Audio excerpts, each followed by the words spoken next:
Hi everyone, it's Pete here from the Pain Toolkit, and good evening to you from a very, very miserable day here in Essex. It's been today. Wish it was a bit more sunnier, but it looked like it was going to be a sunny day, but it gave up on us in the end.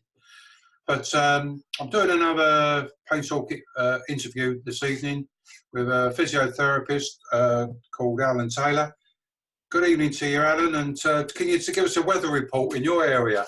Good evening, Pete. How are you? It's great to meet up with you finally, although it's still not quite a physical sort of meeting. But yeah, no, we've had a really nice day up here in Nottingham. It's been bright sunshine right till the end of the day, and you know, we've had a super day and dry as well after the rain that we've just had. So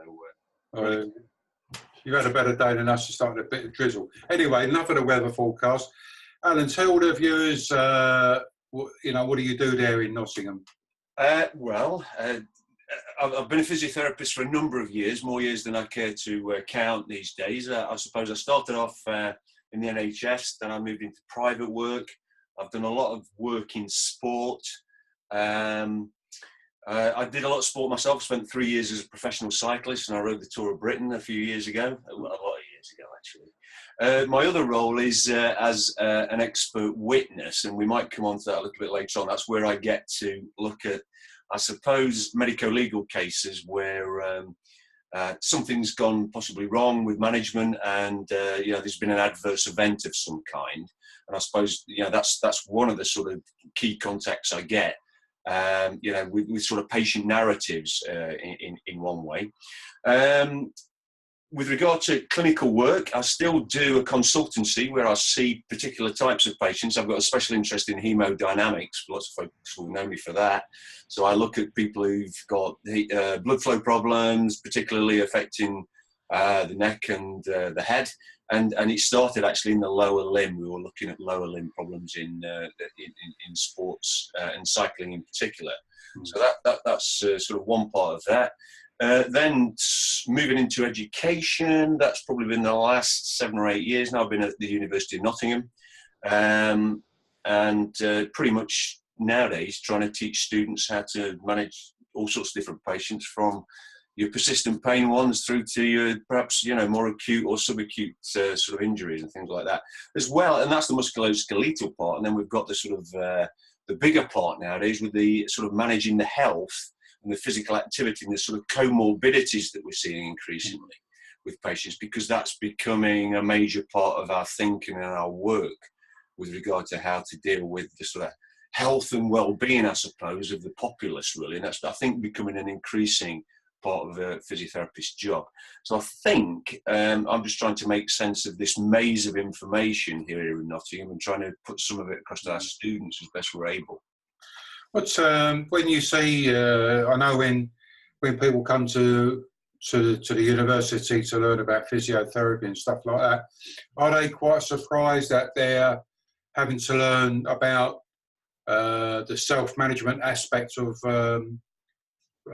pain, or is it do they see it as in that? Well, yeah, okay, that's a big part or a part of physiotherapy, or is it they just think that they're going to be not manhandling people, that's the wrong term, but treating people, like, well, I'll lift the leg round here and all this sort of business, like, and traction and whatnot.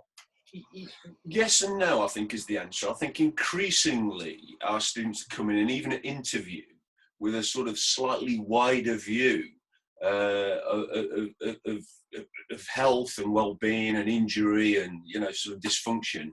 So I think some may be surprised. Some may think that their role is to be the sort of healer, perhaps, But I think that increasingly there's lots that have really got a good handle on this idea that really what we ought to be doing is sort of empowering patients more to do, to sort of begin to manage themselves, much like, your Pain Toolkit, which we're teaching to the students, not this week, but last week. Yeah, so our students get this as part of the sort of elements of the pain module, and it runs through the program, actually. So it's a really helpful thing to have access to. So thanks for that, Pete. That's all right. Because I think what you said there, I mean, I know I've got a slide I use when I'm presenting either at workshops or conferences and whatnot, and I call it something I put together years ago, like the iceberg. And you know, like with the iceberg, you only see the tip of the iceberg, and underneath the water is all the big, you know, the big part of the iceberg, which can sort of, you know, is probably more problems. And I always have like the tip of the iceberg. I always say pain is only tip of the iceberg, because the bigger problems that occur, like once, because people have to wait for so long to see guys like you and your colleagues, is that we go from that acute pain to subacute pain and go quickly on to the persistent pain. And then we start getting all these other problems like low mood and money worries and relationship worries, work worries and whatnot, and medication side effects. And to me, it's like, you know, where I've seen where healthcare professionals keep thinking, well, if I know they've got this stuff going on there, but if I keep attacking the pain, the stuff below the waterline will reduce. And I will say to them, well, it don't really do that. But if you was to deal with the stuff below the waterline, the pain itself will start to sort of wind itself down. I mean, is that the sort of stuff you teach them at the university? Very much so. We're trying to develop the skills in the students from an early stage to consider this big picture, really. Because as you say, I mean, I was only reading an article this morning. Again, Twitter's a great resource in some respects and not others.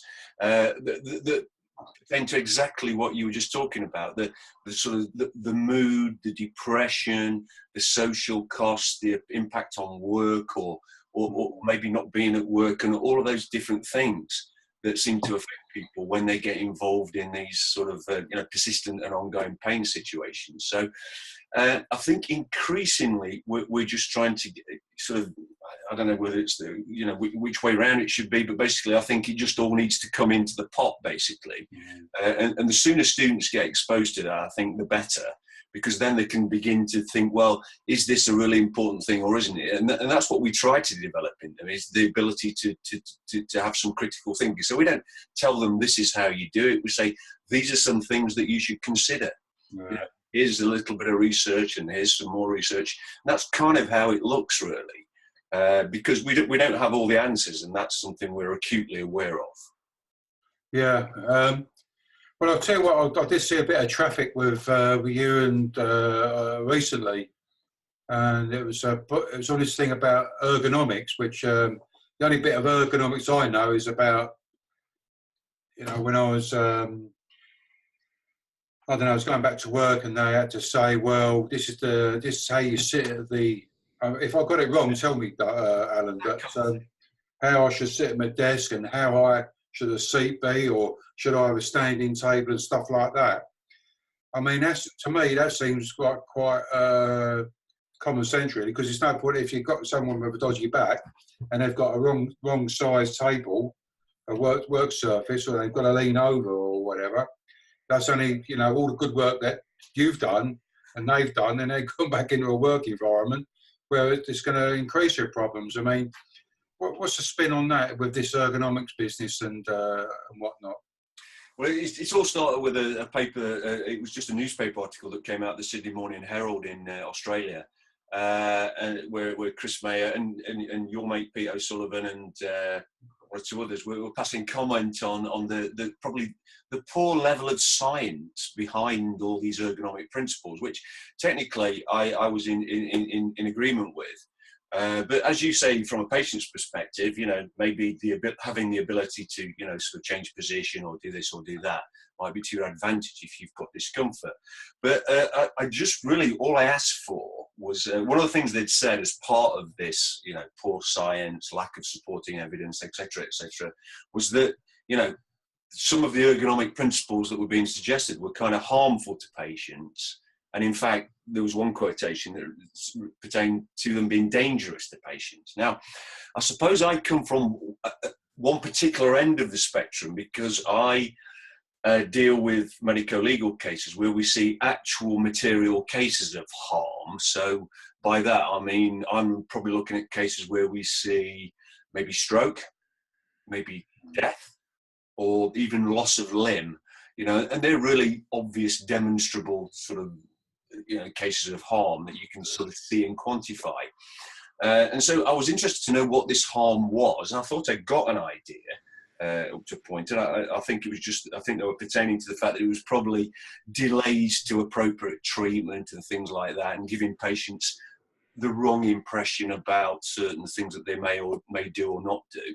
But what I asked for was the kind of data that they were using to support that. And that's when we got into the controversy, because it seemed that there isn't any data, and all we've got are patient dialogues and single case studies, perhaps, and things like that, or case series and things, which is okay in itself. And I think they're important. They're always important, because we need to listen to patient dialogues. But in terms of hard data, it seems when the narrative of harm is very common now in lots of areas. I heard a discussion about harm this morning relating to an advert. Actually, it was an advert for breast enlargement, in actual fact.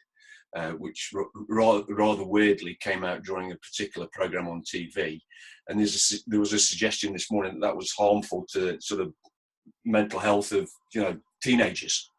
That was the description. But it seems harmful is used a lot these days, and I just wanted to know what the context of the harm was in this ergonomics case, and there was no answer. No one really was able to give an answer, and certainly no data.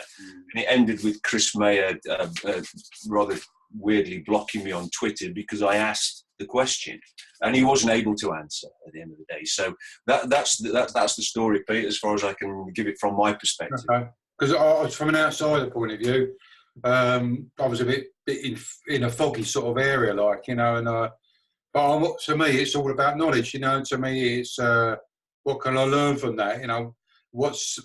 To me, because as you said earlier on, pain is it's this what do you call it, comorbidity, where it's affecting all different parts of or aspects of the person's life. And to me, but the ergonomic sort of thing, and that was something, especially when I worked in the NHS, the one thing they did is they made sure that all of us were in a good working environment, sort of thing, So. And I think a healthy working environment is a really important thing, because that's been shown to affect people's psychology in a good way, and they may end up being more productive. I think the main crux of the article was that perhaps some of the seating advice, the postural advice, the special pieces of equipment are not terribly well backed by the science, and I was in agreement with that. But it was just my sort of needing to know, how do we measure this harm? If there is harm, how do we measure it? What does it look like? And when does it transform from bad or inappropriate or unscientific advice into harm? And what does that harm look like at the end of the day? I think that's the clarity we need if we're going to use this narrative. And the narrative's used quite a lot these days in lots of ways by lots of different people. And it seems to me often there isn't very much to support the contention. And that's just one of those things that I see a lot, and I wonder why it exists. Yeah, I mean, if you saw me, I was out on my bike yesterday. Good. I was having a ride me Harley. Oh right, not the bicycle. I was out on my push bike on Saturday when I went down and had my flow jab, but I was out on my bike yesterday, and I was sort of watching myself about how I was sitting on the bike, and I was out me red Harley. It's got a really nice seat position and whatnot. And but the way I found myself sort of slouching, and I was saying to myself, I wonder what you guys be thinking if they saw me slouching. But to me, I'm having fun, and I'm saying to myself, is there any right way or wrong way of sitting on the bike, and I could hear you guys on Twitter saying there isn't, because I'm, and I'm just, as long as I'm on it and I'm having fun, that's it. No, I think we're all in agreement there, Pete. I think that's what I learned from Twitter, though, Alan. You know what I mean? Yeah. I'll be upright, thinking up and like this, and I think I'm down there and I'm having fun. I'm not sitting right, but so what? I think that's the thing, Pete. There isn't necessarily a right or a wrong. I think I've heard this, and I don't know who said it. I've heard David Poulter repeat it on Twitter. Probably your best posture is just your next posture, at the end of the day. So, if you find a particular posture is getting a bit uncomfortable, you just change it and keep having fun. Yeah. That's the thing. You know, when you're having fun, you know, posture becomes immaterial anyway, because you don't think about it or have any consciousness of it. You know, I think we're all in agreement that the body is resilient. You know, and we get little signals to change and move position, and that's fine. I think we should worry less about some of those things. Look what it's done to us, Dave, worrying. Listen, I want to ask you a couple of questions, especially with you being in that university sort of groove where, you know, you're getting people coming through the system and whatnot. What's the, I've never asked this question before, is there, I mean, I'm always looking to the future of like who's going to be out there and what they're learning, etc. But the group of people, young people that are coming through the system now, learning physiotherapy, is there a slowdown, or is there an increase in people wanting to become a physiotherapist, or is it about the same, or is it less? Well, we've just had an increase in Nottingham, and the pattern is for increase. We run two courses. We've got sports rehabilitation as well. And both courses have increased this year, so we've got an increased cohort of students. That seems to be the case, even though the funding for the courses has diminished, particularly with regard to physiotherapy. So we're maintaining an even keel, is probably the answer, with specifically this year an increase. When you mean funding, what do you mean by that? What you mean where people can't get bursaries, or? Yeah. There used to be support for going through a physiotherapy course, much like nursing. Yeah. And I got you. I mean, when they abolished the bursary for nurses, I thought, well, who the hell wants to? That's bonkers, like, you know. Who the hell wants to be a nurse and you've got to pay and you've got in there on crap wages and stuff like that? That's the reality, yeah. But we're maintaining a good even keel at the moment. Well, and I think that one of the final questions I'd like to ask you really is, you know, you've been in the game a few years now, and I'm always thinking, you know, in my opinion, from where pain management was 20 years ago when I started to, you know, when I was on my pain management program at St Thomas's, for where we are now, this is pretty, I call it pretty Captain Kirk stuff, where it's really moved on quite a lot, you know, 20 years. Yeah. But what about, what's your opinion on how physiotherapy has moved on since you've been in, you as perhaps a student, but more importantly, the bigger question I want to ask you is, where do you see the future? That before you just tackle that one, because I know that there's a lot of, with this new health secretary, this Matthew Hancock, he's really looking at technology as being, I think, I'll get the impression that listening to him, that he's looking at technology and stuff like that as not the second coming, but it's going to be not. And I don't think instead of healthcare professionals, but to help you guys a lot. So where do you think where you were to where you are now? But more importantly, how do you see the future? Do you see technology playing a part in physiotherapy? Okay. Going back to the first question then, so what it looked like then and what it looks like now, it's unrecognisable. You know, as lots of other people have said to you before, you know, we had a very sort of stylised model where we were very sort of concentrating very much on component parts of bodies like knees or ankles or backs or whatever it was, and not necessarily thinking about the whole sort of human being. That seems to be changing rapidly now, and you know, there's much more consideration of human beings as a whole and how that works and fits together. That's really encouraging. The probably discouraging part of it is what we're seeing, and again, it's almost unrecognisable from when I started to now, is this increasing or what appears to be a declining health of the population. So we're seeing this increasing obesity, increasing cardiovascular disease, you know, patients having strokes at much younger ages, diabetes, you know, you name it. There's lots and lots of different health problems that we're seeing, and you only have to walk the streets to see that. And these are major sort of challenges for us, and it really is a big part of our role as physiotherapists. And I think that's how the role is changing now, not just with regard to pain, but you know, generally considering the population as a whole and all the things that affect them. You know, from a health perspective, and I think there's an increasing role for physiotherapists within that, and it doesn't always relate to musculoskeletal. It may relate to lots of different elements of the profession. Where it's going in the future, all I can tell you for sure, Pete, is whatever we are sure about today, in 5 years' time, probably we'll almost be having a little bit of a laugh at the end of the day, because that's what's always happened. It's generally taken about a decade or 15 years, but I think the time frame is getting shorter and shorter.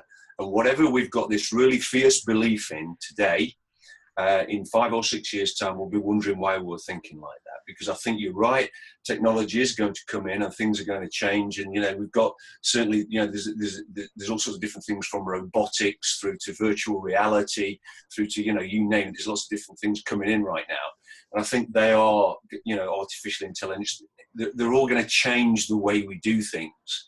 And almost like the old red telephone box, we'll be thinking, you know, how did we ever go into the telephone box and push those coins in?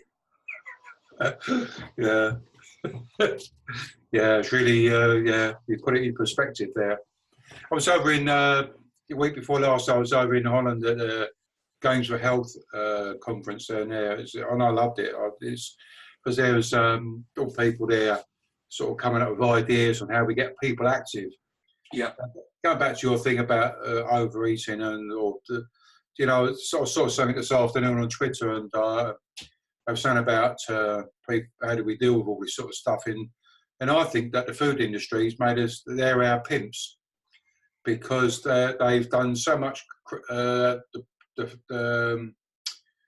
way they've made us addicted to sugar and salt and whatnot in all their foods, and the processing part of it.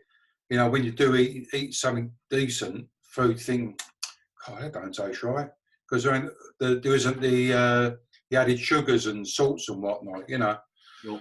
So, and I think until, you know, as I say, I think they're our pimps really. They feed us with their drug, like, you know, which is salt and sugar and stuff like that. So, how you deal with that, that's another story. But that may link into sort of pain issues as well, you know, because sort of, you know, again, we talk about human beings, so, you know, we are kind of what we eat, and I'm sure, you know, it's quite feasible that we may see some sort of science coming out that will support the contention, certainly, that, you know, particular foodstuffs might affect you in certain ways. I don't know, because that's not my area. But if you look at the dietitians arguing it out on Twitter, they're probably a little bit worse than the physiotherapists at the moment, in actual fact.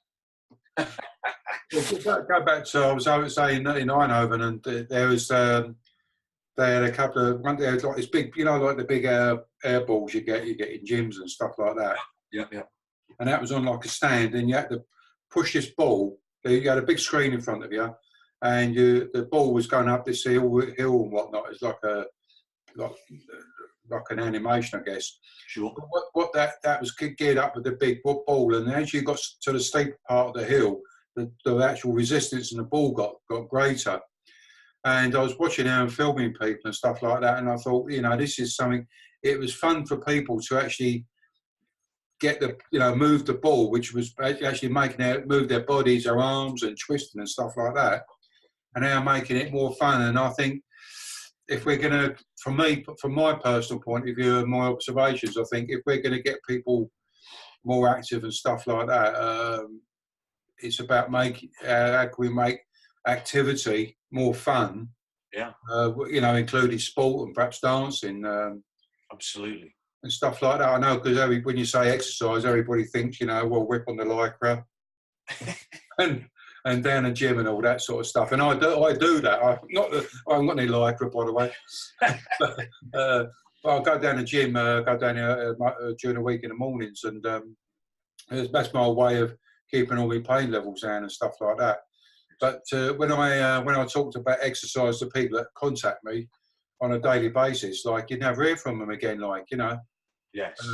And I say to them, like, it's not about, you've got to get active, Now, your activity could be whatever it may be, that you may want to walk around the garden, could do a bit of dancing or something like that, or whatever, but find something that you'll enjoy doing. But getting active, you start, I might as well, I'm swearing at them. Yeah, I was at a music and health conference last week at the University of Nottingham, and that was a real eye-opener to me, and it was fascinating to see what can be done with music and dance, for example, and you just use that as an example. And I think there is going to be an increasing element of social prescribing, where GPs are beginning to realise the importance of things like community and things like dance and things like song, to make things so much more fun, as you've described it.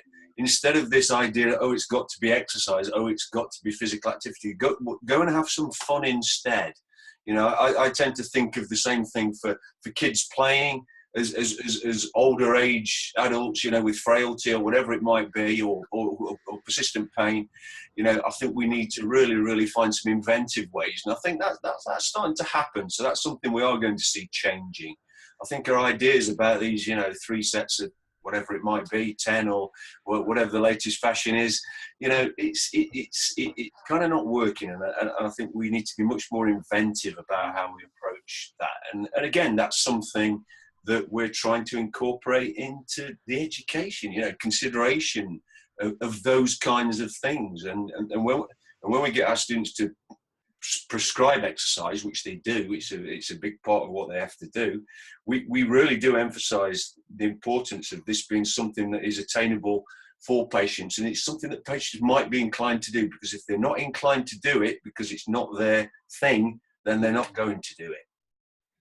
I heard one of the girls there at the conference, she was telling me she decided to get more fitter and to get more fit. So she decided to, instead of taking the lift, she would walk up the stairs. But then after a while, she said, I found this really boring. So she said, I thought I'd invent a game. So what she would do was get into a lift with someone. She would get out the floor where they was getting out. Now, bearing in mind, she doesn't know where they're going to get out, but she would get out the lift, and wherever they got out, she would get out, and then she would walk up the stairs from there. So if I don't know how many stories it was, 13 stories or 10 stories or whatever. So if they got out at the second floor, she would then walk the other eight flights up there, you know. But she was trying to make it a bit more gamey for herself. Yeah. You know, to do the exercise, well, you know, to get more fitter, I guess, like, you know. And I think human beings just need to find their own inventive ways of doing that. And if that worked for her, that's absolutely fine. And, you know, different people would do things in different ways. But I can remember when I was a kid, I used to try and beat the car to the lamppost as I was walking down the street. Kind of thing you used to do as a child, you know. Why not do it, you know, as you develop into older age? You know, these things need to be fun. Yeah, I know. Hey, listen, Alan, it's been, I really enjoyed talking to you tonight. It's good to see you as well.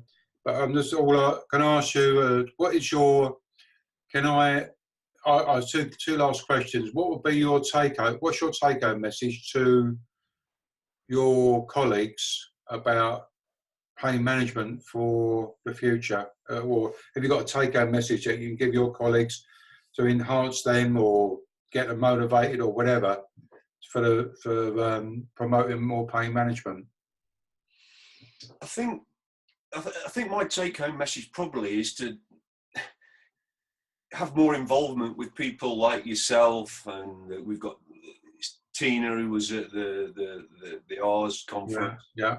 Gilletta, who's over in America. Yeah. Too. I think it's something we're trying to do. We're trying to bring patients more into the education, so students can see what the patient perspective is, because you develop your own ideas about how something is, but until you hear it from someone else, I don't think you've really got much of an idea about what's going on. And I think some of the best sessions that we do are when we get patients to come in. We've not had you come in yet, but it'd be nice if you did. We'll get patients to come in and talk about their experiences. And students literally do just sit back, and sometimes their mouths drop open as they hear the dialogues and the stories. And for me, I think that's really, really important. And of course, that's got to be allied with the research and the supporting evidence and the rest of the stuff that goes with it, which is constantly changing. And I think that's the other message that I would give, is that we mustn't get caught up in thinking that exactly what we're doing right now is necessarily the right thing. Because it may be the right thing today, but, you know, as I said earlier on, in 4 or 5 years' time, we'll be looking back and thinking, really? You know, I can't believe we're actually tackling it in that way, just as we are doing kind of now, looking back at what we did a decade ago, or, you know, 15 years ago. Yeah. And I think we've just got to have that reality that we mustn't be too evangelistic, is what I would say, about one particular school or thought or another, and get a lot more cohesive. There's too much infighting, I think, with the tribes that I see. And it's not necessary. If it could be more cohesive. I understand the frustration with the slow pace of change, but, you know, I think we need to sort of pull it together a little bit and try and move forward in a cohesive way. But definitely we need to be introducing a lot more of the patient voice. Okay. So, and the very final last question to you, Alan, is what will be your take-home message to people with who are watching this with persistent pain? What would be your take-home message for them on self-managing it better? Well, the take-home message has got to be go to the pain toolkit, Pete. Oh, I'll tell you what, man. I'll tell you, the tenner's in the post later in the morning. I think there's lots of tools out there, and I think yours is a really great one. And I think it's interactive, it is fun, and I think everybody will find the thing that suits them specifically. But I think, you know, the other take-home message is the one that you always give, is that there is no quick fix for these things. In actual fact, that would be setting the wrong expectation. Yeah. Cheers, Alan. Listen, man, it's been really good talking to you. Thanks very much for your time. You know, it's fantastic. It's nice to meet you. I think it's some really strong messages you've come over there with tonight, and things for me to reflect on, etc. I'll probably I'll be uploading the video tonight, so ready for everybody in the morning. But let's keep in touch, and I'll be sure. I'd love to come to Nottingham and speak to the guys there. No problem at all. Great to talk to you, Pete. Oh, mate, take care now. I'm just going to stop the record button. Thank you. See you later. Bye. Bye.